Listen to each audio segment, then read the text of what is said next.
Good evening, one and all.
Good evening, one and all.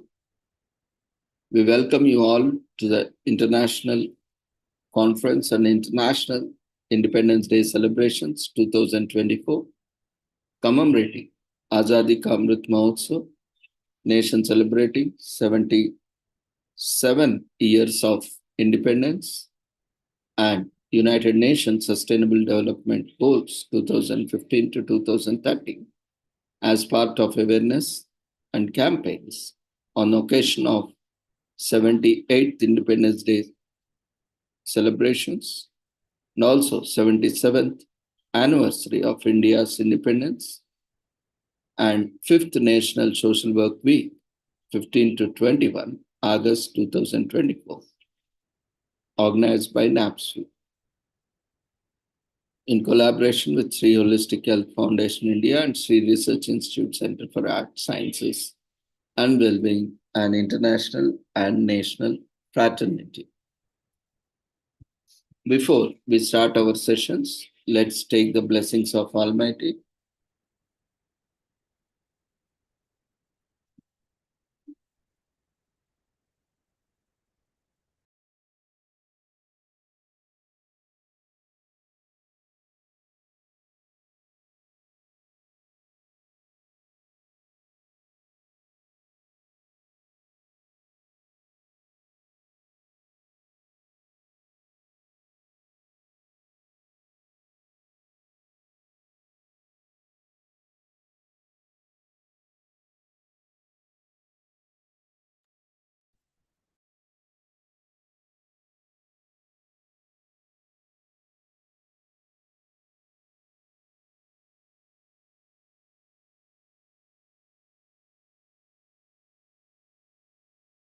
कुरुत्वं कल्याणम् आरोग्यं धनसम्पदः शुभं कुरुत्वं कल्याणम् आरोग्यं धनसम्पदः शत्रुबुद्धिविनाशाय दीपज्योतिर्नमोऽस्तुते दीपज्योतिर्नमोऽस्तुते शुभं कुरुत्वं कल्याणम् आरोग्यं धनसम्पदः शुभं कुरुत्वं कल्याणम् आरोग्यं धनसम्पदः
With the blessings of Almighty, we shall continue with today's commemorations initially, and then whoever have registered for presentations or for sharing of observations, experiences, or for any cultural program or music, dance, or poster presentation, anything. You are free to share your details in the chat box. After today's commemorations, we will move on to the presentations. So today we are commemorating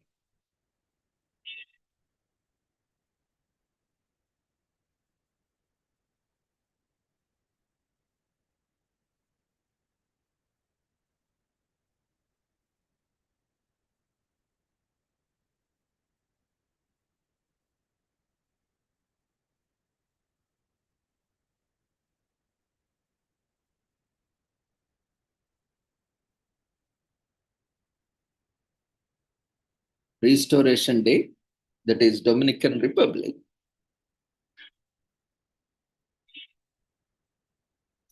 In Dominican Republic, Restoration Day in Dominican Republic takes place on August 16th every year. This day honors a battle that has finally led to the nation's second independence from Spain, locally called El Dia de la Restauración Dominicana. This event is a public holiday in the country which sees people participate in parades, street fairs, and even military reviews. Hispaniola, the island where the Dominican Republic and Haiti currently cohabit, was historically under nearly continual foreign domination.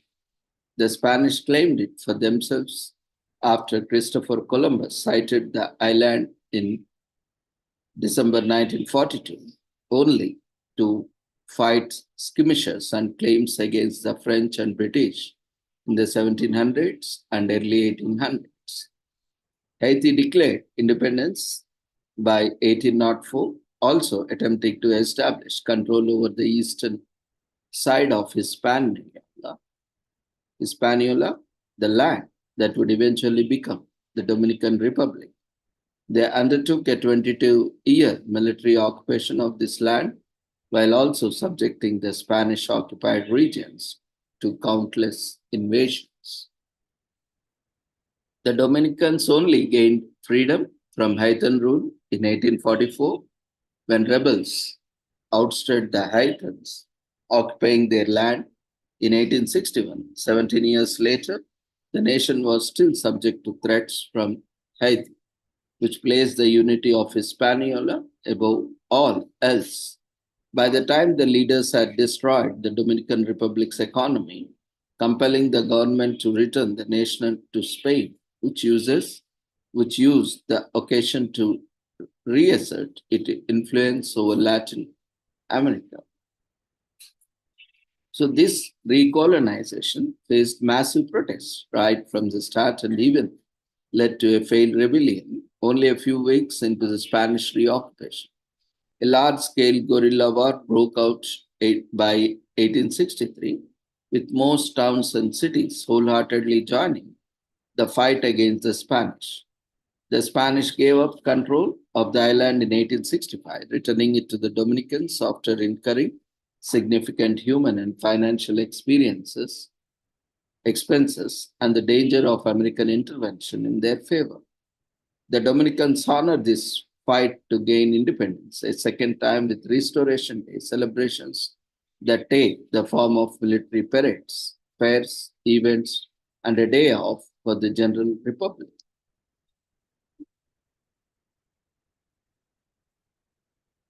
Today is also commemorated as Parsi New Year, which is celebrated annually on August 16th. This regional day in India, which marks the beginning of New Year according to Shhfi calendar. This calendar system is followed by the Indian Parsi community, mostly inhabiting in states of Gujarat and Maharashtra. The Parsi families all over the region get together and visit their holy fire temples to offer prayers. The traditional Parsi cuisines such as farcha, jarjlo chicken, and berry pulao are prepared. Many Parsis start afresh on this day. They clean their houses, wash their clothes, make donations, and exchange presents. The Parsi New Year, also known as Nowruz or Nowruz, was named after Jamshid, an ancient Sasanian king. It is believed that he founded the Persian calendar or the Shahanshai calendar. According to legend, he saved the world from a dangerous apocalypse. The myth states that he had a gemstone embedded throne, rose to the heavens, and fought the demons. At that very moment, he shone as bright as the sun, hence the symbolism of the Parsi New Year's, new beginning for Persia. Historically, the origin of the Parsi New Year was around 3,500 years ago as part of their Zoroastrianism religion, which was founded by the prophet Zarathustra in 650 to 600 BC. In Persia or today's Iran, the celebration of this regional day has roots in Zoroastrian philosophy, which believes in an annual renewal of all things in the universe. The day celebration is based on the start of the firstly or Bastani calendar, marking the start of annual spiritual equinox. This is a festival for Zoroastrians, not just in Iraq, but also in other Middle Eastern countries where this religion is prominent. Until the emergence of Islam in the 7th century, Zoroastrianism was a prominent faith in the ancient world for a whole millennium.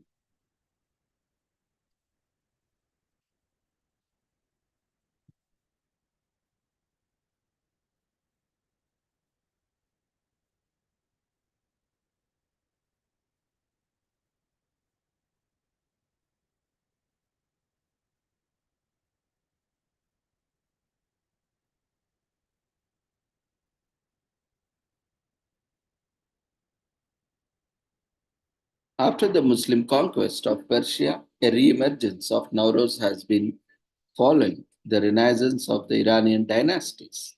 In 1079 AD, astronomer Omar Khayyam, also with a group of scholars, founded the Jalali calendar that commenced from the day we call Nowruz. The Parsi New Year is still recognized as one of the important faith-based events in the world today. In 2016, Nowruz was added to the UNESCO's list of intangible cultural heritage of humanity. So, as a symbolic day for new beginnings, there's no better way to start anew than by cleaning your household. Grab this chance to do generally cleaning. In your house, you can wash clothes, sweep floors, and throw out unnecessary things. What's a festive new year without a delectable array of food? Start your new year by cooking the most sometimes Parsi cuisine. Make this day a bonding experience with your family in the kitchen. And this day also coincides with Sri Varamahalakshmi Vratam. So this may not be the ideal time for non-veg dishes, but mostly as this entire Shravana Mas or Shravana Masam or Shravana month, people try to devoid of all kind of meat products. So there are about 0.2 million Zoroastrians around the world today. The term Navroz or Navruz is a combination of two Persian words, Nav for new and Rose for day. A part of the tradition is to serve food dishes that start with the sound of Shah or Sa, symbolizing the creation of earth in 7 days. On this day, it's a tradition for Parsis to keep a fire lit in a bowl of water to signify cleansing and bountiful wealth.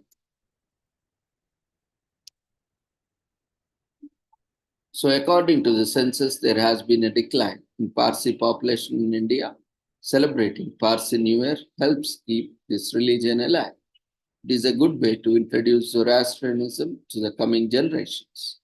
The Parsis New Year is a day to meet and greet your friends and family over prayers and sumptuous food. It's a day to catch up, unwind, and celebrate. Following an eventful year of highs and lows, the best ways is to move forward is celebrating a fresh start. Parsi New Year is main event to mark beginnings by letting go of the past and looking forward to the year ahead.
Today, we are also celebrating Varalakshmi Vratam, is also known as Varamahalakshmi Vratam and or Varalakshmi Puja.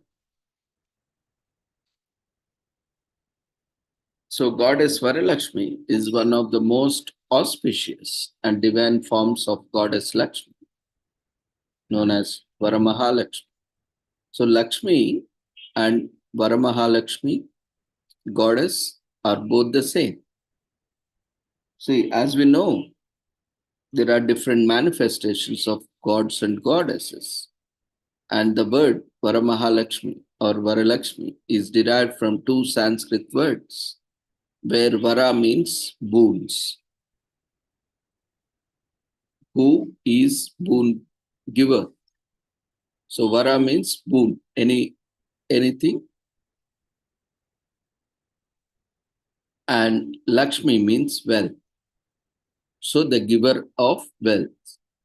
So that's Varalakshmi Mata or Goddess Varalakshmi is who, when appeased, blesses her devotees with boons of wealth, health, and abundance and prosperity.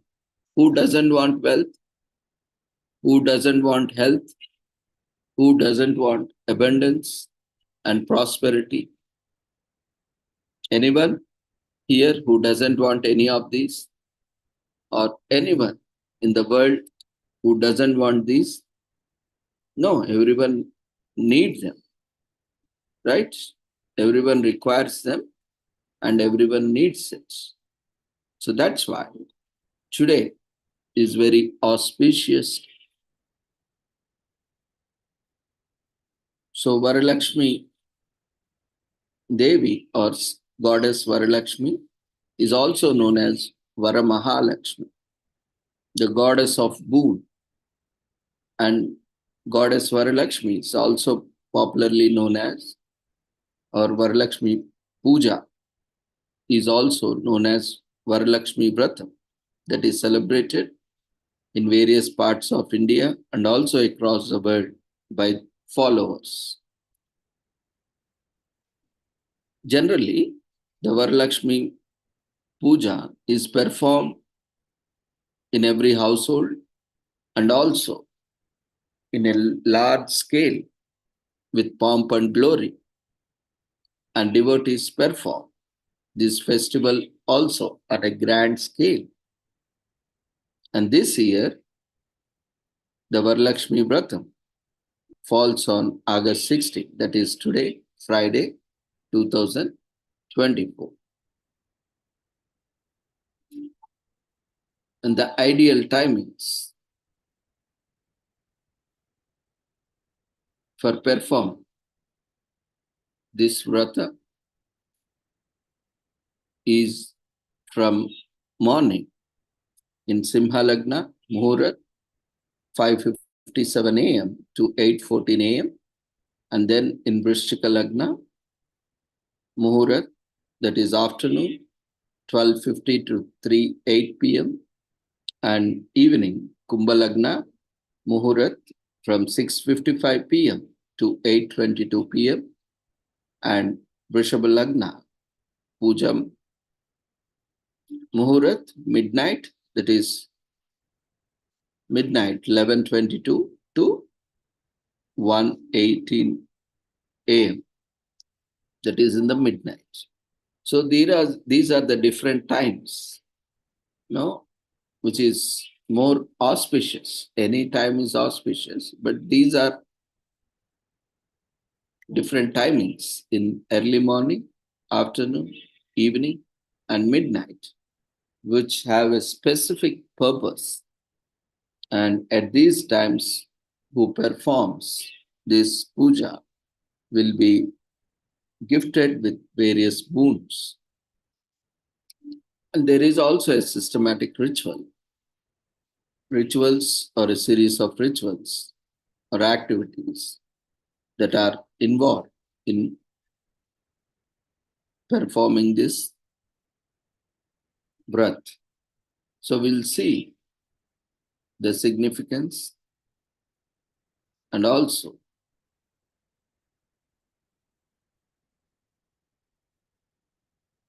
the importance.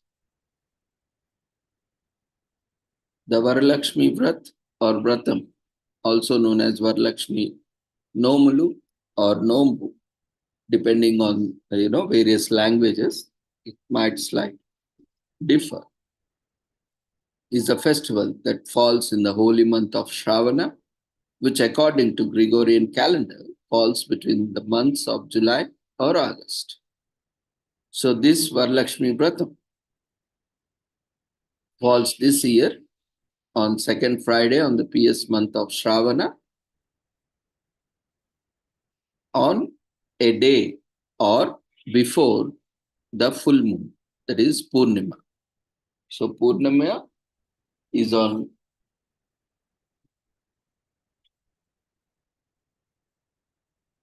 before Purnima, whichever is Friday, that is considered in Shravana Mas as Varamahalakshmi Puja or Vrata. Generally, that falls in second Friday before Purnima, full moon day. So, observing a fast and performing the Varalakshmi Vratam or Puja is said to please Goddess Lakshmi, the goddess of wealth. So, who doesn't need wealth? Everyone needs, right? Everyone is struggling and having a rat race every day. Why? for health, wealth, abundance, peace, right? So today is such auspicious day. After this conference meeting, you also spend your time. If you haven't done your puja, don't worry. You can still do it after this conference. I know we all might be busy in our day-to-day activities, but take out some time, at least if you couldn't clean your house, at least you can clean your puja room or wherever you are keeping your god or goddesses. You can clean them. You can offer whatever capacity you can. The least thing you can offer is water. There is no home without drinking water, right? The least thing you can do is just offer a glass of a tumbler of water to the Lord, and some flower, whatever flowers you have, doesn't matter. See, I'm talking about the least thing you can do to express gratitude to the God. All these festivals are to express a gratitude to the Almighty, to the gods and goddess, those who have gifted us this wonderful world and wonderful species around us, wonderful nature, environment, which we are completely dependent on them. We cannot survive without them. So every festival is an opportunity for expressing our gratitude and meditate on them who have blessed us with abundance. So as Varamahalakshmi is also known as goddess of wealth, goddess of fortune, goddess of health, goddess of prosperity, goddess of riches, and so on, is one of the most kind and auspicious forms of Sri Mahalakshmi, who blesses us with good fortune and one of the prime deities in Hinduism, who is also known as goddess of wealth, prosperity, riches, and so on. So Sri Mahalakshmi is worshipped and reverenced in all her 8 forms popularly. Also, of course, it is not just limited to 8 forms, but popularly, as we know, Sri Ashtalakshmi or Adilakshmi or Mahalakshmi, goddess of spiritual wealth and inner conscious.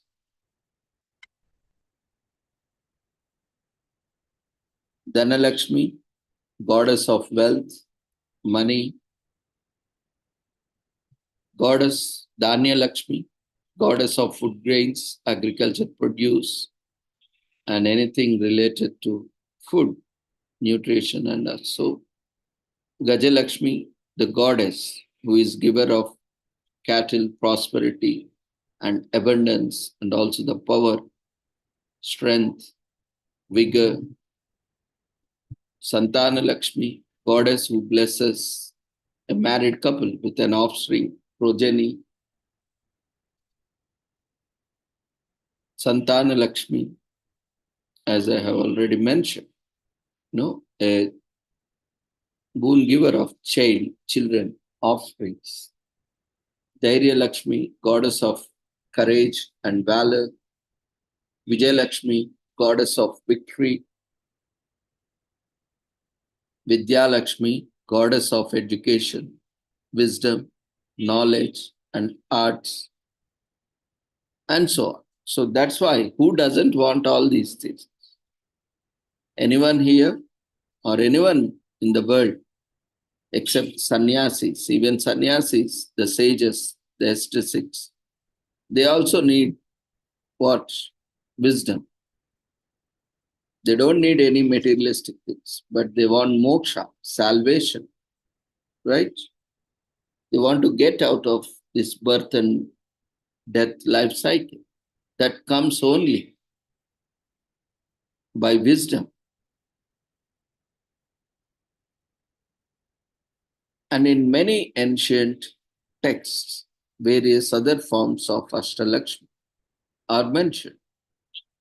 It is believed that worshipping Varamahalakshmi today and every day is like worshipping all the above mentioned goddesses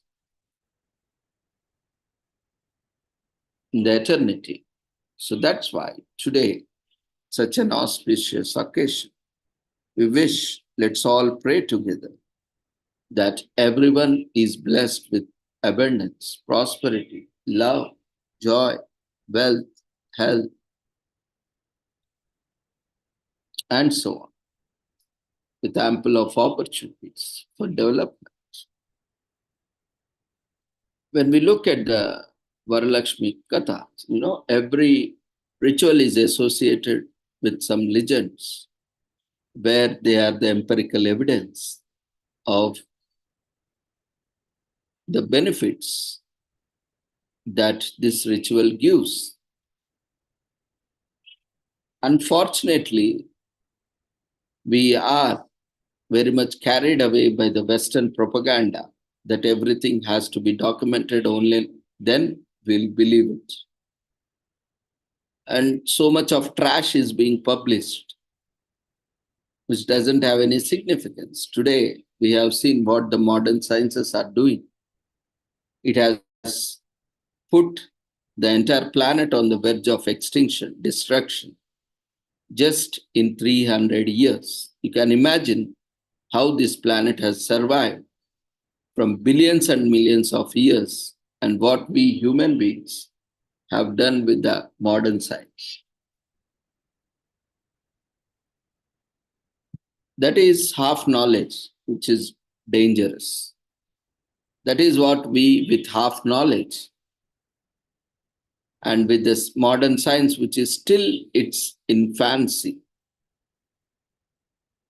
it's just now emerged as a baby, as an infant. And there is so many things which is beyond the scope of science. But we have a very bad habit. Our ignorance, our immaturity doesn't allow us that there are many things beyond the scope of science. What we are able to see through science is just 0.1%, not even 0.001%. There are so many phenomena that are happening. But earlier, people used to believe that people could contact without any physical medium, right? Earlier, if you saw Ramayana, Mahabharata, and many epics, you have seen Maya Darpana, right? That is the modern movies which is telling time travel. And earlier, all these concepts were there. Now we are having online conference. Earlier also, in Mahabharata, Ramayana, and many other Puranas, Itihasas, there was mention of contacting each other, talking to each other. Now people said, no, it's all trash. How you can communicate? The so-called famous scientists also said, but now how we are communicating? We also had technologies at that time which are kept away from the human being, because what we are seeing what human being can do with just even not even 0.001% of knowledge available. Human had already destroyed the planet. And what, imagine if 100% of that Vedas were decoded by the human beings, what they could have done. Just imagine how frightening it would be. They could have destroyed the planet long back. So that's why even today on this planet, we don't have Vedas in its completeness. You just have part of Vedas. Most of the Vedas have lost in the eternity. because humans don't deserve them. Yes, they don't deserve them. They do not have the quality or the qualification to even study them, because they are not capable, they are not mature enough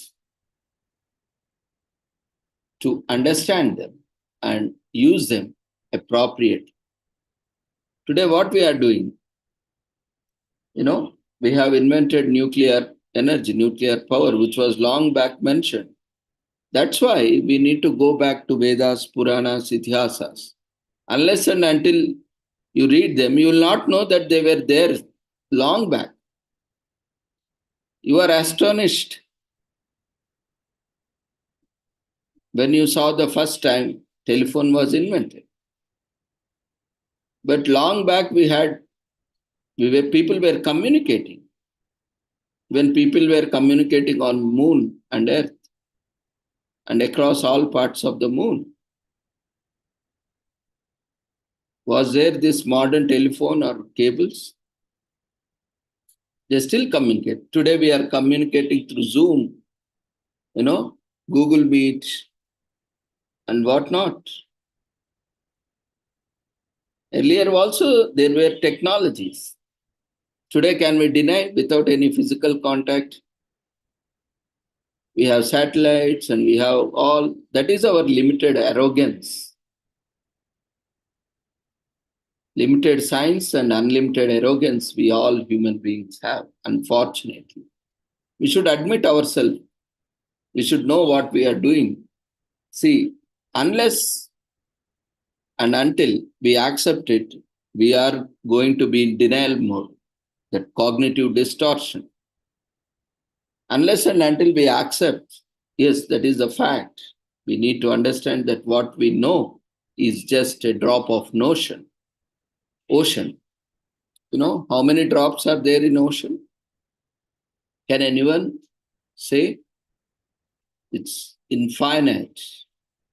You cannot even count, right?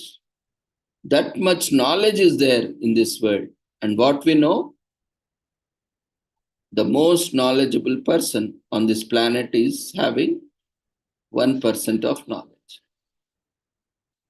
Now you can imagine the people who feel themselves so much pride. You see a lot of people with a lot of pride and arrogance. Do you think, who am I? They keep saying. And there is also a lot of jokes, humor in the movies, especially the comedians who say, if you yourself don't know who are you, how the hell I would know who are you? This is the right answer for such people. You yourself don't know who are you, how the hell I would know? Who the hell are you? This is kind of arrogance we are having. We, in the sense, not just I or you, we also could be. Because a little pride, a little achievement will make us proud, and that prideness will make us more arrogant. And that's why people say, no matter where you are, how much knowledgeable you are, you have to be down to earth. That is the quality of a good human being. What is the quality of good human being?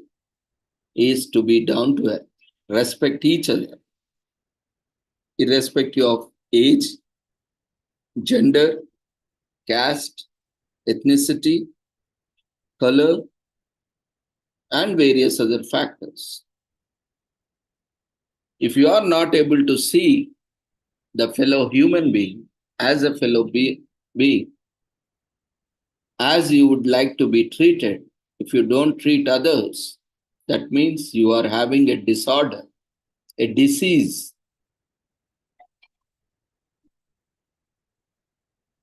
Because you are not able to see the fellow human being. fellow flora, fellow fauna. So you all are same. All species are same on the planet. You all have equal rights. You all need to be respected, each other. Everyone has rights, universal rights. Right to respect, right to dignity, right to life. These all are universal. No one can deny. No one can,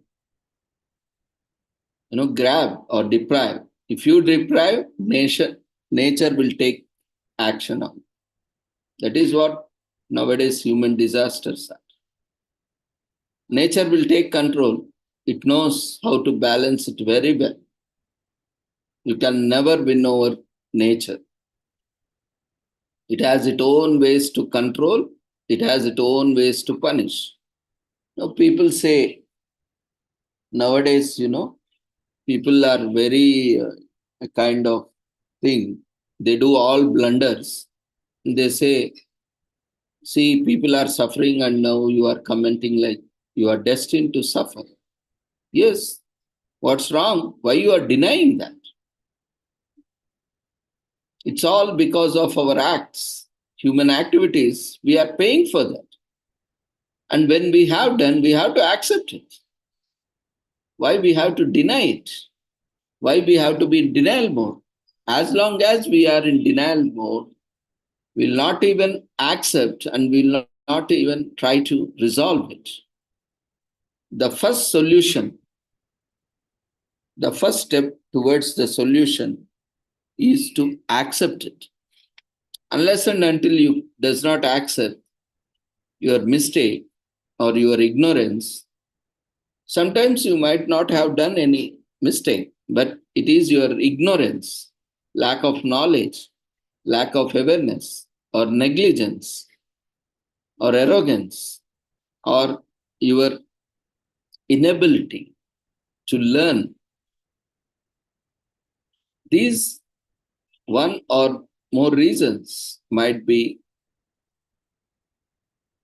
the possible reasons of the consequences you are facing right. And there is nothing wrong. Accept it.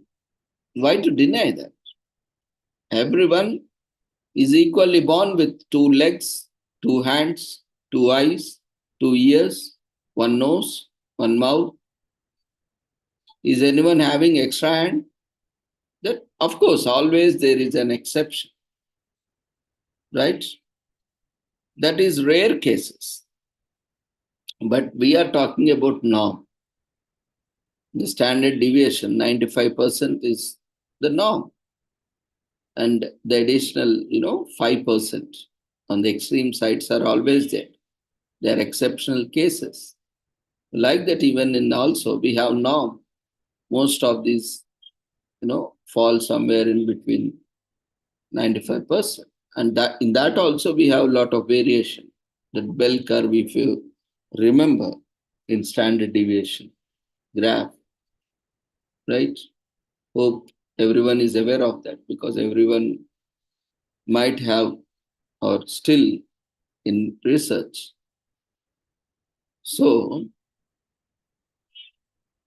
we need to ensure that first thing for our growth and development or prosperity lies in accepting the fact and accepting that we are not aware, fully aware. We cannot be fully aware, but to whatever extent it is, we need to be aware and we need to understand that we are completely dependent on nature and environment. And we cannot abuse, we cannot exploit, we cannot misuse the nature and environment. That will have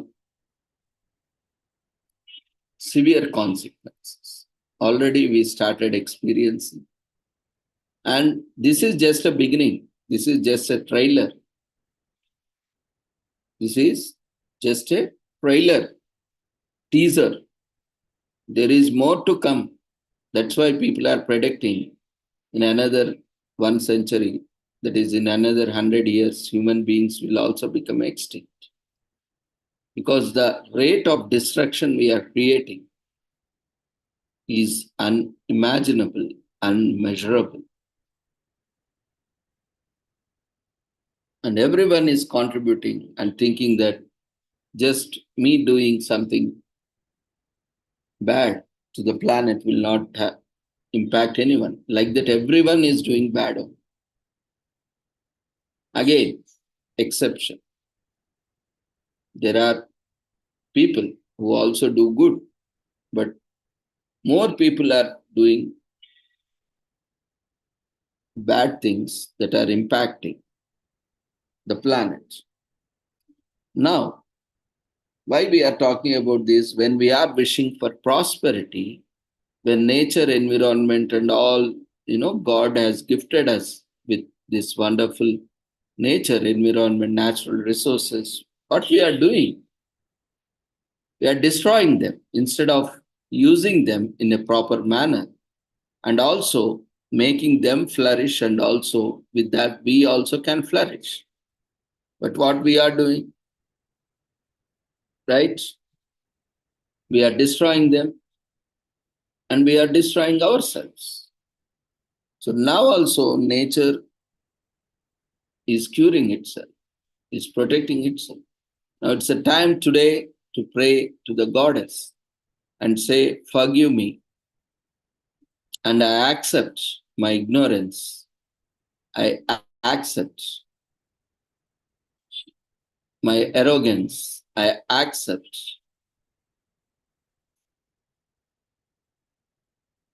my negligence, and I will ensure that I am very conscious about the various decisions I have taken, which has led me into these consequences without proper understanding. So we all can pray Goddess today to forgive all of us and put in the right direction with right consciousness so that we do not repeat such mistakes again. So when coming to a legend as part of this Varalakshmi Puja Vrat or Vratam, there was a town named Kudinagaram, which was known for its scenic beauty. This town was in Vidarbha kingdom, in the prosperous and beautiful town of Kudinagaram. There lived a woman named Charumati along with her husband and family. The legend goes like this, continues. Charumati was a pious and ardent devotee and was completely devoted to her family. She would indulge in prayer and worship of Mahalakshmi with a pure heart. Looking at Charumati's devotion, Goddess Adilakshmi was pleased and visited Charumati in her dreams and instructed her to perform the Varalakshmi Puja or Vrat with utmost devotion so that all her wishes would be fulfilled. Soon after that, Sri Lakshmi, Goddess Lakshmi, disappeared. Now Charumati woke up from her sleep and narrated the entire dream to her husband, and soon the news spread to the neighboring houses. And the next day, Charumati also, with her other married neighboring women, woke up early and took bath and started building a mantapa, a temple porch where they were to perform the Varalakshmi Puja. All the women, along with the Charumati, participated in the puja with a pure heart and complete devotion. And Charumati also recited a shloka.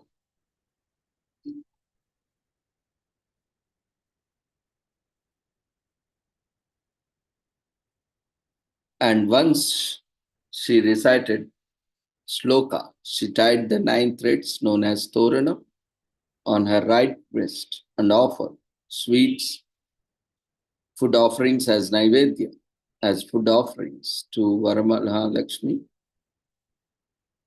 When Charumati completed the first procedure of prayer and worship, she was blessed with certain ornaments.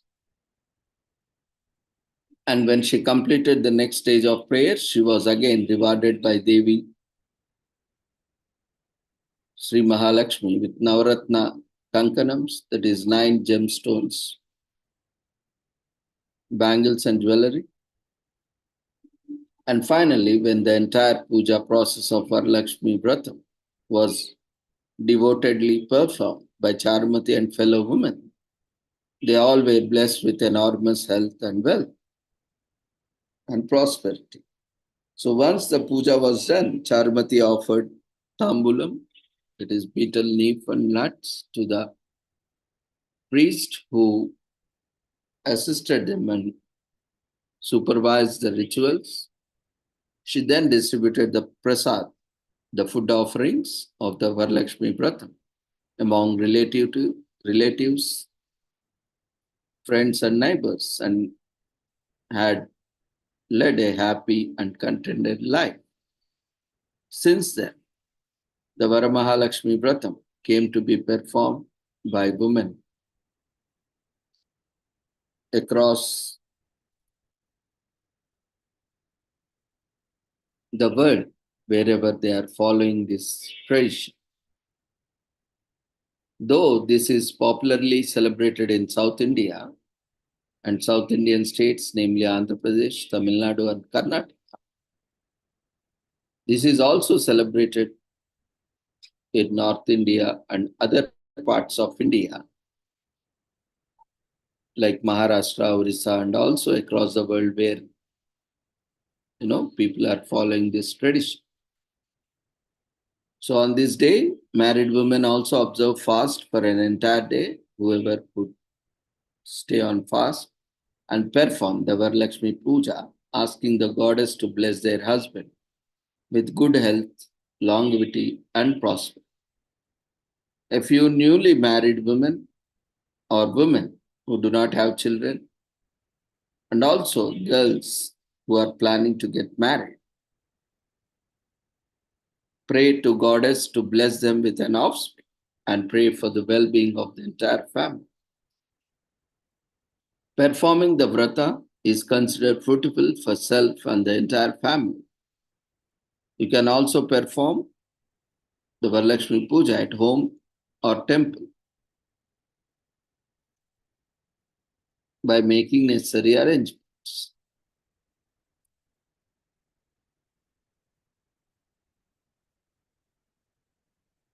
With essential ingredients. As I mentioned, the least thing you can offer is water and tulasi if you have one, or any flower if you can, or if you have. Even if you don't have anything, you can just offer and offer yourself to the God, saying, "This is what, with my pure heart and intentions, I surrender myself to you, and bless me with prosperity or health or wealth." That is the greatest thing, that you are surrendering your ego, arrogance, and all of those, finally yourself, to the goddess.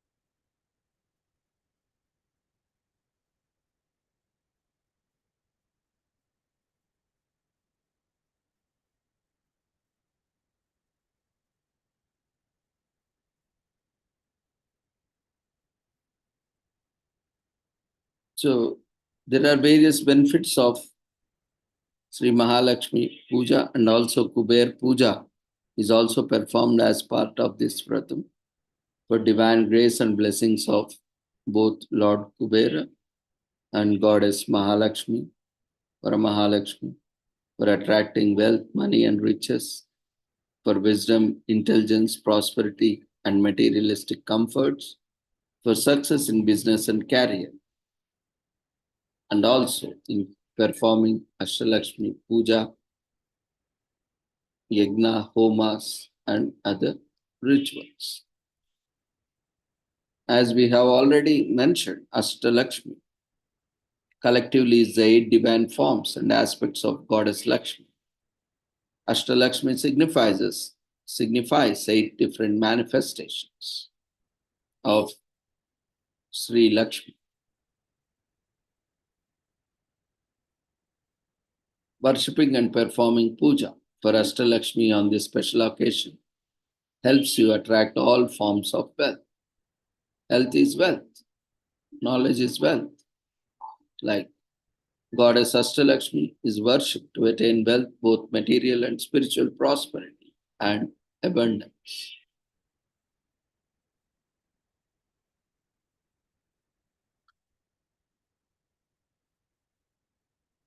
So with this, we shall end today's commemoration. So though there are many legends associated, but I would restrict myself to 1 or 2. You can explore yourself. You hope many of you know about it, but still, if anyone would like to know, you can visit any of our neighborhoods where this Vrat is happening, and you can be part of it, and you can also conduct yourself by inviting a priest who is able to help you in conducting this ritual. So with this, we shall stop today's commemorations, and anyone else who have registered for the presentations, who is willing to make presentations, feel free to share your details in chat box so that we can invite you for your presentations if you are ready.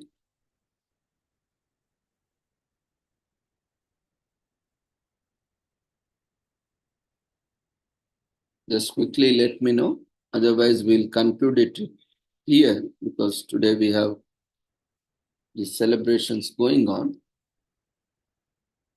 And I also, because now that hope everyone knows about it, but now that you know, and definitely you would like to make a good benefit out of it. So I also do not want to come in between being a spiritual person. I also want everyone to be blessed with health, wealth, prosperity, abundance to all of you.